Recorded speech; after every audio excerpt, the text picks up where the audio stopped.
Welcome to example 5. This is a question about the potential gradient. So we have two metallic plates shown here. So we'll just make one of these positive and the other one negative, and they're separated by a distance of 20 centimeters. And since this is really a parallel plate capacitor, that means that established between these two plates will be a uniform field. So we'll have electric field lines that are going directly to the right that are equally spaced and parallel. We're asked to determine the electric field between the two plates, the magnitude of that.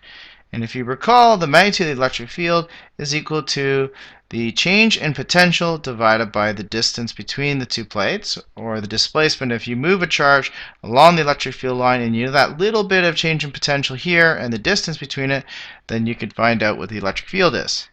This really translates into the change in potential should be written that way, divided by the change in distance, which is the displacement. We're going to say this is along the x-axis there.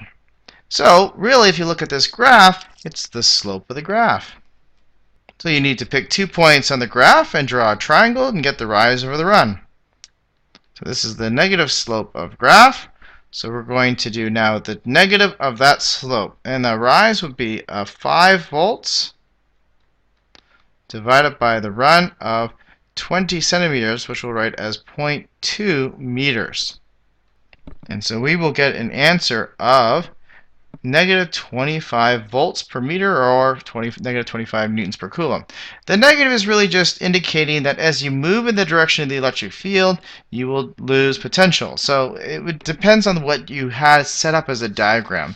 Since if I establish this is positive and that is a negative, then I know the electric field lines would be going to the right. Okay, but really the answer here is just 25 volts per meter, and that's it for example number 5.